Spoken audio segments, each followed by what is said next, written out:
jàmm ji info point net informer, éduquer et divertir dans la paix. yow mu bëgg a jot xibaar yu sell te woo waaye itam bu ànd ak njàngalee ak xel mu dal ak jàmm gaawal gaaw abonné suñu compte YouTube bii nga xam ne moo di jàmm ji info. jërë ngeen jëf mbokku téléspectateurs yi ni leen koy faral di defee saa su ne di leen jaajëfal ànd bi ngeen ànd ak suñuy programme di leen wax rek ngeen wéy di abonné ci compte YouTube bu jàmm ji info waaye itam di bës ci cloche de notification bu tax vidéo bu dugg ngeen koy am à temps réel mu mel ni nag seen jotaay noo ko jàngatee rek dellu siwaat nañ ci di leen jaajëfalaat bu baax a baax kon nag mu mel ni dootuñu ci wéet ndax l'analyste politique El Hadji Pape Thiam la ñu fas yéene àndal ci jotaay bi lee duñ ci sori El Hadji Pape ñu ngi lay nuyu. waaw maa ngi lay nuyu sëñ Mountakha vraiment di am sentiment de satisfaction aussi tamit pour partager waat ak yow émission bi di nuyu tamit internautes yi nga xam ne ñu ngi suivre aussi jàmm ji info ak fu ñu mën a nekk ci biir réew mi ak bitim réew waaye tamit di ndokkeelaat beneen yoon ahlu murit dëgg-dëgg ci màggal gi ñu passé di ñaan yàlla aussi lépp lu ñu fi ñaan yàlla na ko buur yàlla nangu ci barke borom màggal gi ci barke Cheikhul Khadim radiyallahu taala anhu tabarkalla jërëjëf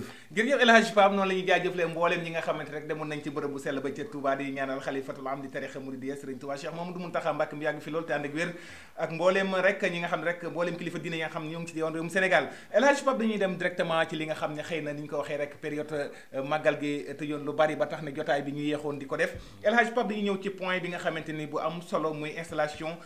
bureau assemblée nationale mu nekkoon loo xamante ni nag yombul woon ci bureau assemblée nationale ci ñi nga xam ne moo di kujje gi ak ñi nga xam ne ñoo nekk ci pouvoir bi rawatina nag mooy intercoalition wàllu Yewwi nekkoon na loo xam ne tamit lu metti woon la biir assemblée. waaw c'est-à-dire que dafa am loo xamante ne bi culture la ci assemblée nationale donc tey bu demee nii je pense que ne ñenn ci sénégalais yi tey ñoom ñooy tirer les conséquences donc nag aujourd'hui installé nañu le nouveau bureau de l'Assemblée nationale. tey aujourd'hui on a choisi la personne de Amadou Mame Diop donc nekk le maire de Richard Toll nekk aussi directeur SAPCO mais néanmoins je pense que ne nomination boobu créé na ay surprise yu bari ci Sénégal parce que am na ci loo xamante ne bi séntuwuñu ko woon mais nag politique wala fii dañ ko wax politique du biir day xëy rek wasin donc na ko gars yi jàngatee noonu et puis comme li nga wax rek ci installation bureau assemblée nationale bi aussi man personnellement en tant que un citoyen sénégalais man personnellement en tant que jeune dama ci am ay regret am naa ci déception boo xam ne gis naa ko ci assemblée bi te neexuma muy lan li ma neexul bëri na sénégalais yu mu neexul c'est-à-dire que les nouveaux élus yi nga xamante ne bii tey aujourd'hui mën nañu wax ne bii mooy seen première assemblée nationale tey ñu amoon ci ñoom yaakaar aussi am ci ñoom yaakaar ci seen personnalité am ci ñoom yaakaar ci seen taxawaay amoon ci ñoom yaakaar ci aussi bataille de positionnement yi nga xam ne mënoon nañ ko am vis-à-vis ak le camp du pouvoir mooy lan mooy xuloo ak ñoom xeex ak ñoom mais ci xam-xam mais ci responsabilité ñu xam ne Sénégal aussi li jeunesse bi di ñoddi chaque jour di ko réclamer naan dañ ñoo war a boole ci instance de décision yi je pense que ne yow en tant que jeune boo yuuxoo ba ñu dugal la ci hémicycle bu toll ni assemblée nationale nga xamante ne bii tey aujourd'hui mën nañu wax ne à part le pouvoir exécutif bi nga xam ne le président Macky Sall moo ko dirigé tey dañuy wax ne le pouvoir législatif mooy ñëw deuxième position président assemblée nationale mooy deuxième personnalité du Sénégal donc ma jàpp ne institution bu toll noonu bu màggee noonu ci Sénégal yow ngay jeune di réclamer pour ñu dugal la fa tey nga dem intégrer biir assemblée nationale primo secondo mooy nga sol écharpe bi muy drapeau Sénégal nga xamante ne bii li muy symboliser ci Sénégal ñu ñëpp xam nañ ko donc nga sol ko ba pare yéeg ci kaw taabulu assemblée nationale yi wan ne sénégalais yi ne fii ngeen ma dugal respecté wu ma leen yéen man signification boobu laa ci am. jàngat boobu nga ci am. waaw man lecture boobu laa ci am parce que nit aussi mën nga xuloo mën nga kaas mais nga respecté fi nga nekk nga respecté institution bi nga respecté lieu bi loolu aussi dafay. mais El Hadji Pape à qui la faute bi ci kan la maanaam booy wax noonu dafay xaw a jaaxal ñu bari. parce que boobu bés boobu nekkoon na bés boo xam ni bésu tension la bu ñu demee tey ba ni ñu ko force de l'ordre dugg ci biir assemblée nationale xëy na ce n'est pas la première fois yàgg nañ ko faa gis mais bu demee keroog ba nga xam dañuy bëgg a sécurité vote bi dem ba nga xamee ne takk der yi dañoo taxaw biir assemblée nationale kon tension bi métti woon na. waaw mais nag dama bëgg ñu interroger histoire sëñ Mountakha c'est-à-dire que hémicycle bu toll nii nga xool li fa dugg keroog ci ay gendarme ci ay forces de l'ordre nga xam ne minimum dépassé nañu 30 personnes ñëw pour sécuriser vote ñoo xamante ne bii dañ leen di woowee des responsables de haut niveau parce que nag dugg assemblée nationale loolu c'est pas donné à n'importe qui bien sûr. dafa am ci sens de responsabilité bu ñu lay xaar yow Sëñ Mountakha di ma fa xaar di fa xaar keneen kon bu ñu fa yóbboo war nañu mën a contre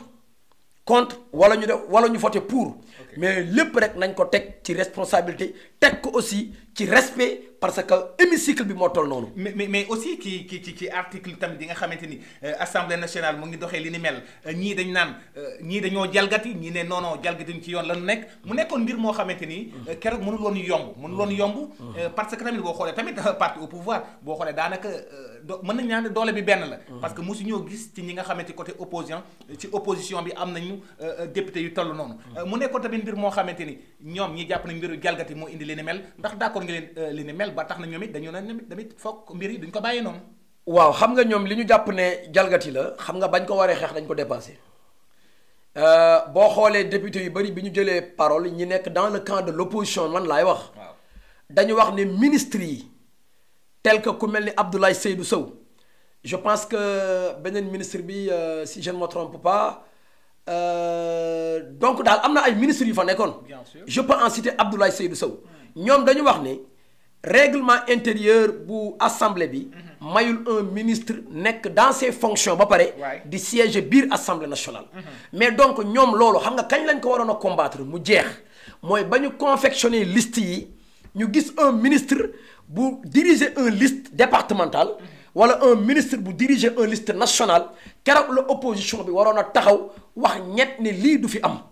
parce que loolu violer constitution la wala violer les lois la su boobaa sénégalais yi bu ñu ci yegsee danañ xam ne kat opposition bi peut-être dañ leen a fragiliser seen doole moo néew waaye dès le début ñoom ñaxtu woon nañu te bañoon nañu ne un ministre de la République bu nekk dans ses fonctions warula siéger au niveau de l'Assemblée nationale. d'accord El Hadj Pape foofu dañuy ñëw directement ci gis nañu ki nga xamante rek muy Amadou Mame Diop. li nga xamante ni tey moo nekk donc président de l'Assemblée nationale ginnaaw vote bi daanaka gis nañu que ni ci 84 ci 83 voix yi moom lañ ko jox ñu mujj koo tabb est-ce que loolu nekkul mbetteel ci yow diggante ak Mimi Touré parce que cas boobu Mimi mën nañu wax carrément dafa débuté dafa génn. waaw xam nga je pense que ne le président de la République Macky Sall je m'adresse à lui directement xam nga sëñ Mountakha. tubaab dafa wax ne en voulant trop gagner on risque de tout perdre. c'est-à-dire que mooy li ma la expliquer le cas de Mimi Touré sëñ Mountakha vous imaginez que une dame comme Mimi Touré mu parcourir le Sénégal ci bannière Benno Bokk Yaakaar mu daw lu mat 5000 kilomètres. tête de liste nekk tête de liste bàyyi njabootam bàyyi léppam parce que tout simplement dafa jàpp ne. moom dafa war a am majorité à l'Assemblée nationale tey sénégalais yu bëri jëloon nañu Mimi Touré tey defoon ko mu nekk le présidente de l'Assemblée nationale donc loolu aussi su amoon du bett benn sénégalais parce que dañuy xam ne Mimi Touré à l'avance liggéeyoon na loo xamante ne bii c'est pour le compte de Benno Bokk Yaakaar liggéeyoon na loo xamante ne bii pour mayat le président de la République majorité à l'Assemblée nationale donc tey aussi gisuma ci Sénégal ku ëpp taxawaay ku ëpp personnalité ku ëpp dayo la dame de fer muy Mimi Touré man xawma ko su ma nee xawma ko mooy musuma ko serrer la main musuñu toog maag moom du téléphone du waxtaan musuma ko gis mais dama gëm ne dafa bokk ci personnalité de l'État yi nga xamante ne bi am na matuwaay am na dayo am na tolluwaayu war a mën a gérer Assemblée nationale bi loolu nag mu nekk mbetteel aussi tamit ci politique bi. waaw nekk loo xamante ne bii aussi en réalité da ngay xam ne politique waxul dëgg la politique n'a pas ses réalités aussi xam nga réalité yi ñuy wut ci politique di yaakaar ni nii la war a mën a demee. boo demee ba ci biir da ngay gis ne politique du répondre sur ses normes. donc nag tey aujourd'hui le fait que Mimi Touré choisiruñ ko en tant que présidente Assemblée nationale. loolu dafa créer déception bu mag. d'accord te aussi Macky il devait jouer le jeu xam nga jeu bi mooy lan. mooy au moins dans l'histoire politique du Sénégal mu honorer waat les femmes mooy jël une femme def ko mu diriger Assemblée nationale bi nekk une dame de fer comme Mimi Touré je pense que ne loolu aussi une assemblée de rupture la. assemblée bu ñu doon xaar la ci Benno Bokk Yaakaar. Jàmm ji info point net informer, éduquer et divertir dans la paix. yow muy bëgg a jot xibaar yu sell te woo waaye itam bu ànd ak njàngalee ak xel mu dal ak jàmm gaawal gaaw abonné suñu compte YouTube bii nga xam ne moo di Jàmm ji info.